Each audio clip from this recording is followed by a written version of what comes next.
제보자님이 네.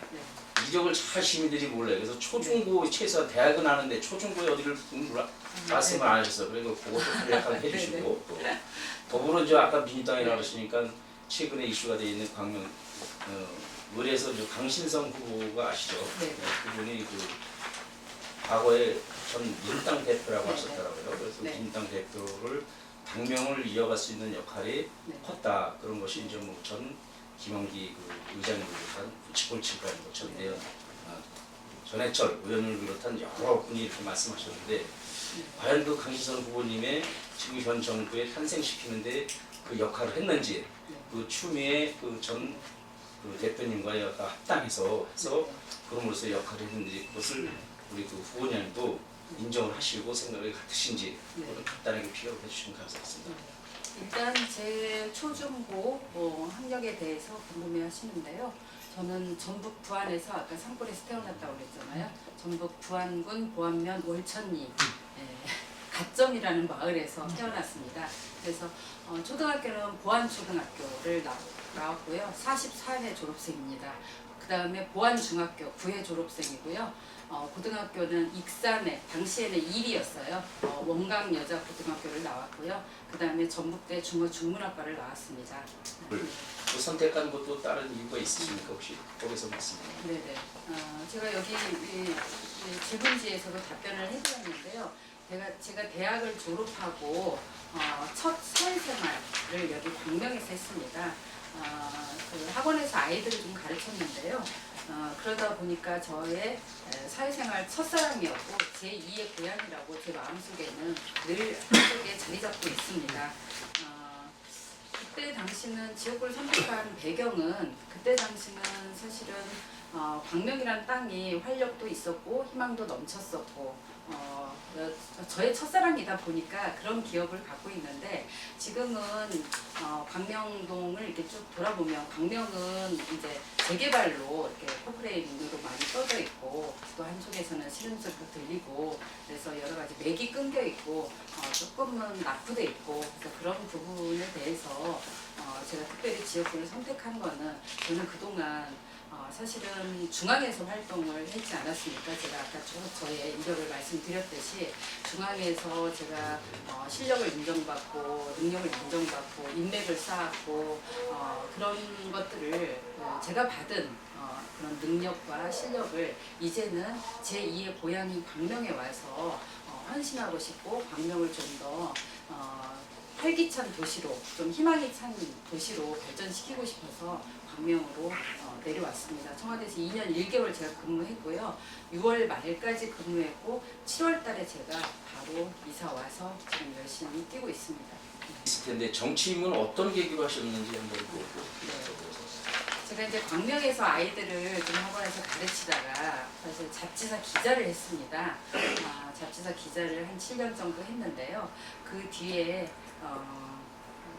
그 국민적 열망이 아주 뜨거웠습니다. 역사적 정권교체라는 여야 간 수평적 정권교체 열망이 뜨거웠을 때 그때가 이제 1997년이었고요. 제15대 대통령 선거가 이루어질 때였는데 그때 이제 대부분 당에 되게 뭐랄까 여성들이 많지 않았고요.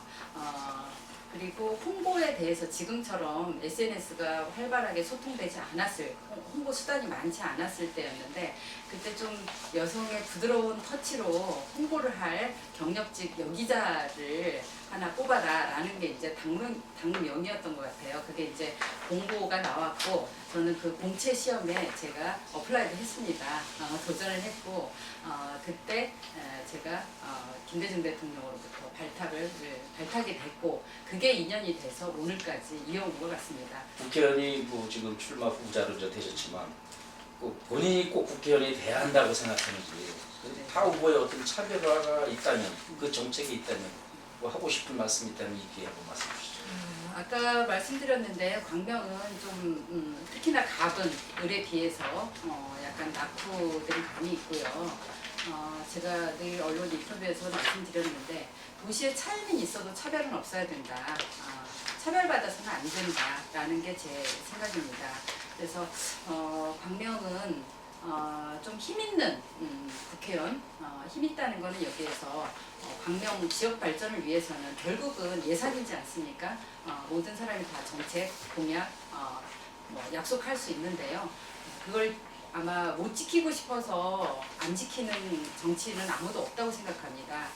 예산을 끌어와서 그 지역의 어떤 사업들이라든가 시민들이 원하는 그런 정책들을 해낼 힘이 있는 국회의원이 돼야 되는데 저는 그동안 아까 말씀드렸듯이 22년간 그런 능력도 인정받았고 또 청와대에서 이 정부에서 국정 과제를 맡아서 수행해 왔기 때문에 국정 철학도 잘 이해하고 그다음에 이 시대 과제와 광명의 지역 주민들의 니즈를 잘 반영해서 일을 하겠습니다.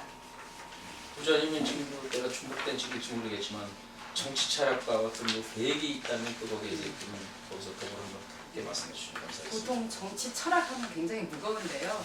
저는 좀 쉽게 접근하고 싶습니다. 왜냐하면 제 그 사무실이 크로앙스 6층에 있는데요. 거기에 이제 저에 대한 홍보물이 이제 부착이 돼 있잖아요. 그러면은 그 앞에서 대부분 분들이 말씀을 하시기를 문재인 대통령하고 송가인이 찍었네? 뭐 이런 말씀을 하세요. 그래서 임혜자는 별로 잘 모르시고 송가인이라고 자꾸 하시더라고요. 요즘 워낙 송가인이 가수가 사랑을 받고 있다 보니까 그런 것 같습니다. 저도 얼굴은 송가인인 것 같고요. 정치는 임혜자가 임가인처럼 잘 하겠습니다. 좀 송가인 노래가 아주 이 국민들의 이 애환을 잘 담아내서 아마 사랑을 받는 것 같은데요. 임혜자도 좀 송가인처럼 얼굴만 닮을 게 아니라 좀 따뜻하고 시원시원한 정치로 좀 사랑을 많이 받아보겠습니다. 뭐 지역과의 뭐 소통 방법, 뭐 지역민하고 뭐 그런 게 있다면 또 뭐. 지역과의 소통 방법은 제가 이미 22년 동안 해왔던 일들이 뭐 높은 자리에서 일했던 게 아니고요. 항상 낮은 자리에서 현장에서 일을 해왔습니다. 특히 이제 청와대 2년 1개월 동안은 저는 갈등, 현안, 아주 우리 사회에 가장 뜨거운 핫 이슈들을 제가 갈등 현안들을 조정하고 관리하고 해결했던 그런 업무들입니다. 근데 그 업무를 진행하면서 참 마음도 힘들고 조금 뭐랄까 같이 마음이 아프기도 하고 그렇다고 이게 정책적으로 제도적으로 바뀌지 않으면 그 문제들을 해결할 수 없는 문제들도 많았습니다. 그러면서 제가 터득한 게 육관왕의 법칙이라는 걸 제가 터득을 했습니다. 이거는 저한테 특허권이 있는데 저작권이 있는데요. 그 관심을 갖고 관찰을 하게 되면 관점이 바뀌고 또 관통하게 되고 또 그러다 보면 관철이 되는데 그러면 관계가 좋아진다라는 그런 판단을 제가 했습니다. 그래서 육관왕의 법칙이라고 제가 명명을 했는데요. 광명이 이음이지만 어감상으로는 같은 관으로 들리는 것 같아요. 그래서 제가 광명에서는 칠관왕의 법칙을 한번 전설을 좀 만들어 보겠습니다. 그래서 제가 페북에도 그런 글을 썼는데요. 지금은 초갈등의 시대고 그 갈등은 결국은 정치 영역에서 해결하지 않으면 안 되는 사안들입니다. 아까 여기 기자협회 사무실을 오면서 제가 광명시청 앞을 지나왔는데요. 그 앞에도 현수막이 몇 개가 걸려 있더라고요.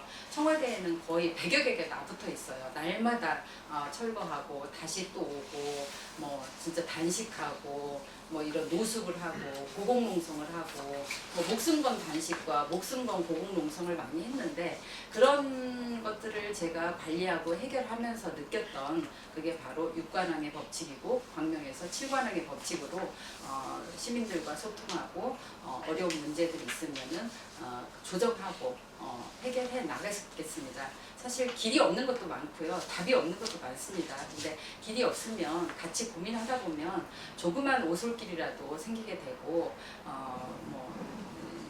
특별한 묘수가 없으면 뾰족수라도 나오게 되더라고요. 그러니까 얼마만큼 열정을 갖고 함께 하느냐에 따라서 작은 방법이라도 찾을 수 있다고 생각합니다. 물론 해결이 안 되는 것도 많았습니다.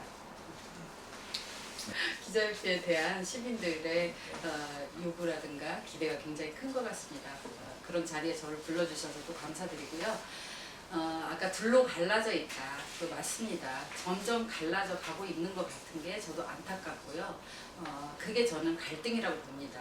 하물며 칡나무와 등나무도 얽히고 설키면서 꼬여 있잖아요.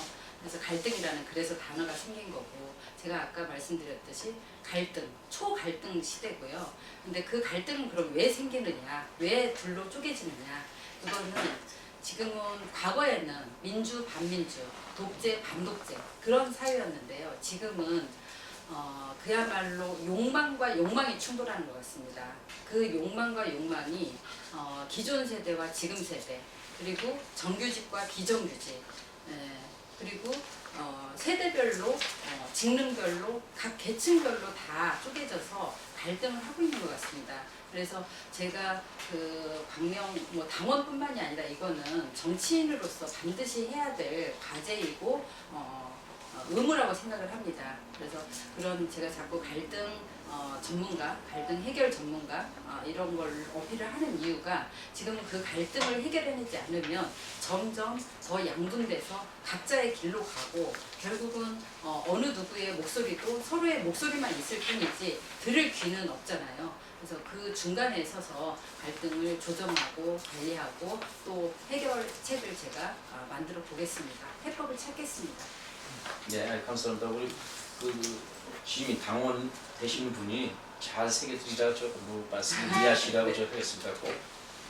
잘 연락하고 보도록 하겠습니다. 네네. 그리고 광명의 정치인으로서 시민을 위한 활동과 그동안에 좀 짤막한 시간이 지나오신 지가 거기 업적이 있다는 제가 그동안 이 업적이라고 답변을 솔직하게 말씀드리면 업적이라고 말씀을 제가 드릴 수 있는 게 없습니다. 왜냐면은 저는 중앙에서 일을 해왔기 때문에 제 이력이 다 말해주는데, 그동안 물론 제가 6월 30일까지 청와대 근무를 하고요. 7월 1일부터 제가 여기 와서 뛰었지만 지금까지 들은 거는 광명이 좀 새롭게 변화해야 된다, 발전을 해야 된다, 그런 요구나 과제를 저한테 준 거지, 제가 그 과제를 바로 하루아침에 해결할 수 있는 과제들은 아니었고요. 그래서 그동안 제가 청와대에서 해왔던 업적들을 좀 말씀을 대신 드리겠습니다. 왜냐하면 모든 현안 과제는 중앙 과제와 지역 과제가 분리되는 게 아니고 하나로 유기적으로 돼 있기 때문에, 제가 해왔던 과제들을 좀 소개를 해드리면 이 사람이 지역계 광명에서도 어떤 정도로 일을 할 수 있겠네, 어느 정도의 내공과 실력이 있겠네 라고 판단하실 것 같아서 제가 그 부분을 말씀을 간단하게 드리겠습니다. 제가 지금 이 옷에 달고 있는 이 배지는 4.3 배지입니다. 제주 4.3. 제가 제주 4.3 유가족 지원 업무를 했습니다. 4.3 특별법이 있는데요. 그게 제 개정이 돼야 되고 아직 개정이 되지는 않았는데 그 업무를 2년 1개월 동안 해왔습니다. 그래서 그 업무를 아주 잘했다고 제주도에서 제주 명예도민증을 저한테 주셨고, 그래서 늘 이 4.3 업무에 대해서 또 제주 4.3에 대해서 우리 대한민국의 과거사 전반을 사실은 제가 다루다 왔는데요. 또 제주 4.3 업무라든가 또 형제복지원 사건이라든가 이런 거 진상규명 이런 것들이 아직 규명이 되지 않았고요.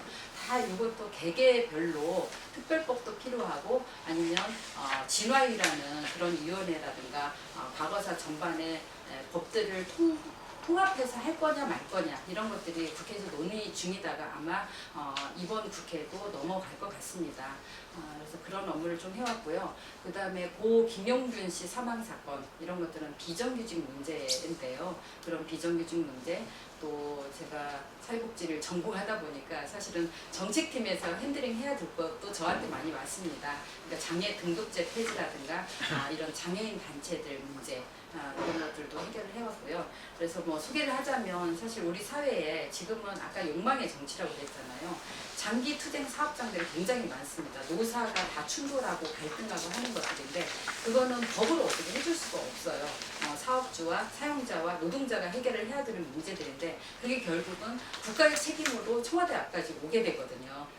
이제 그런 것까지도 사실은 중간에서 역할을 해서 쌍용차 문제라든가 기아차 문제라든가 하이디스 폴드폴텍 이런 것들은 다 해결을 하고 왔습니다. 그래서 이런 큰 국가 아젠다 현안도 제가 관리를 해왔기 때문에 여기 광명시에서도 일어나는 문제들 사실은 프로세스나 내용은 거의 비슷합니다. 그래서 그런 것들을 제가 여기서 잘 경청하고 또 같이 머리를 맞대고 서로 양보하면서 그런 갈등 현안들을 잘 챙기면서 민원을 해결해 나가겠습니다. 말씀 감사합니다. 그럼 광명 지역의 가장 큰 문제 그것이 무엇이라고 생각하고 해결점은 또 무엇이라고 생각하시는지 경제, 문화, 환경 아까 뭐 환경도 말씀 주셨는데 본인에서 한 3가지 정도만 이렇게 말씀해 주시면 감사하겠습니다. 첫 번째는 제가 늘 말씀을 제가 별도로 명명을 했는데요. 3제라고 제가 표현을 하고 있습니다. 광명동의 재개발, 도시재생, 철산동에는 재건축, 이걸 3제라고 생각을 합니다. 그래서 이 3제가 굉장히 큰 과제인 것 같고요. 그 다음에 우리 백재원 의원님께서 치적으로 해오셨는데, 노력을 해오셨는데, 목감천을 이제 국가 하천으로 만들어 놨잖아요. 그러면 이제 국가 하천으로 만들어 놨으면 여기에 이제 그림을 좀 멋지게 그려야 될 것 같아요. 왜냐면 광명 갑에 시민들의 어떤 쉼터라든가 조금 아이들과 함께 뛰놀 수 있는 그런 공간들 이런 것들이 많이 부족하고 제가 현장을 다녔을 때 그런 요구들이 가장 거셌습니다. 그래서 그 목감천 개발이라든가 또 아이 키우기 좋은 교육특별시 광명시를 좀 만들고 싶어서 그런 거는 다 이제 인프라를 따라야 되기 때문에 예산을 이제 적재적소에 배치해야 될 의무가 좀 있는 것 같고요. 그래서 첫 번째는 아까 그 3제 문제 이거를 해결하려고 제가 여름부터 굉장히 고심을 많이 했는데요. 사실은 모든 현안들이 법과 제도로 위반해 주지 않으면 그게 바뀌지 않습니다. 그래서 도시가 이제 산업 구조가 바뀌고 도시 형태가 다양하게 바뀌다 보니까 그때그때 국회에서 법을 만들었어요. 근데 그게 그때그때 법을 만들어다 보니까 이 도시의 어떤 속도라든가 시민들의 욕구를 따라가지를 못해서 그 법이 조금만 바뀌어도 이 변화하는 속도를 못 따라잡아요. 그래서 제가 지금 법명은 가칭으로 해놨는데 도시 재구조와 지원 특별법이라는 거를 제1호 법안으로 만들겠다. 근데 기존의 그런 내용들을 담지 못하기 때문에 여기에 다 담아서 좀 해결을 하려고 제1호 법안으로 첫 번째 안으로 제가 해놨고요. 그래서 과거에 이제 단편적이고 미시적이고 현실적이지 못한 그런 법이라면 제가 지금 만들려고 하는 법은 좀 거시적이고 좀 포용적이고 포괄적이고 하는 법안으로 지금 준비를 하고 있습니다. 그리고 그 두 번째는요, 목감천 관련 아까 모두에 말씀드렸지만 양재천 하면 딱 아마 멋지게 상상이 될 거예요. 그래서 양재천이나 일산 호수공원이나 이런 것들처럼 개발을 해서 또 요즘은 애견 애묘들이 많잖아요.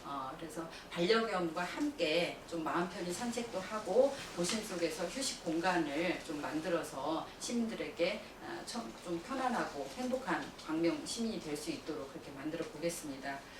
그리고 세 번째는 아까 아이 키우기 좋은 교육특별시 광명시를 좀 만들고 싶은데요.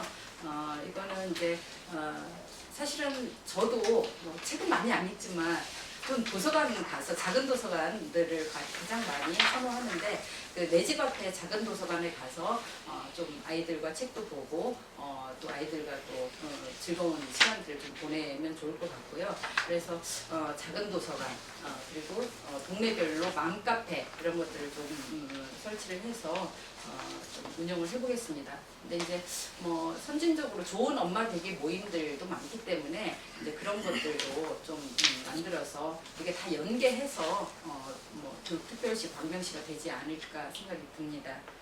부 차량기 이전 반대에 대한 소식을 알고 계시죠? 네.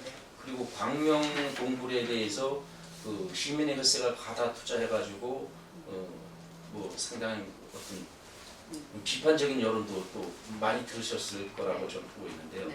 그리고 또 아까 지금 전자에 말씀하신 그 광명동의 그 재건축 이전 재개발하면서 지금 이산화가 하면서 문제가 그 우범 지역이 지금 나가고 막 하니까 그 우범 지역이 양상이 되고 있다. 이런 우려의 목소리들이 지금 네. 굉장히 지적이 많은 걸로 있어요. 지금 그래서 네. 시민들이 이런 후보자님의 이런 차량기 이전 반대 운동과 광명 동굴에 대한 그 지금 광명 시민 혈세가 과다 투입해서 있던 비판적인 여론, 또 재건축에 대한 재개발에 대한 그 문제에 대한 우범 지역으로도 양상되고 있는 문제, 이런 해결책과 대안이 있다든가 생각이 있으시면 그걸 좀 말씀드리려고 해요.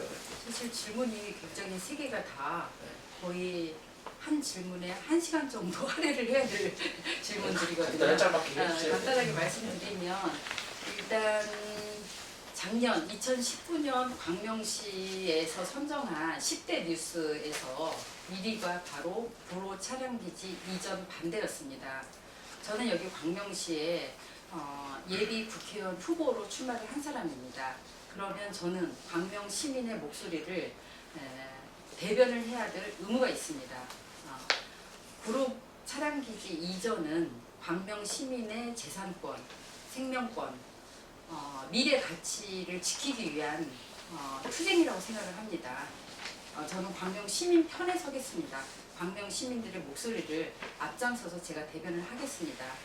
그렇지 않으면 국회의원이 되신다는 말입니다. 네. 우리 가장 먼저 네. 무엇부터 할 계신지 한번 말씀을 좀 해주시죠. 이 부분은 사실은 길게 할 내용은 없는 것 같고요. 이미 다 말씀을 드렸기 때문에요. 제가 말씀드린 현안들은 다 국회 상임위를 국토위로 가야 됩니다. 제가 국토위로 가겠습니다. 국토위원이 되겠습니다. 가서 예산을 따오고 그다음에 이 지역의 현안에 대해서는 시민들과 함께 상의해서 그림을 그리고 계획을 만들고 그렇게 진행을 하겠습니다.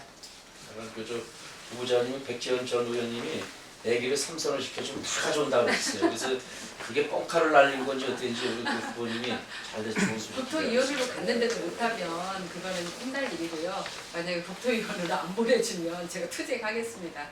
그리고 이미 제가 현수막에도 그 슬로건을 일하라는 똑부러지는 임해자, 힘 있는 광명, 광명 발전이 빨라집니다. 다 그런 쪽으로 했기 때문에요. 시민의 열망과 요구가 어떤 것인지 너무 잘 알고 있습니다. 단지 그렇게 힘있게 예산을 가져올 수 있느냐 없느냐, 이거는 다 상임위로 국토위로 가지 않으면 해낼 수 없는 일들이기 때문에 거기에 저의 열정을 다 쏟아붓겠습니다. 네, 말씀 감사합니다. 진심, 네. 성심, 네. 충심, 삼심을 다해서 일하신다고 했어요. 네. 네.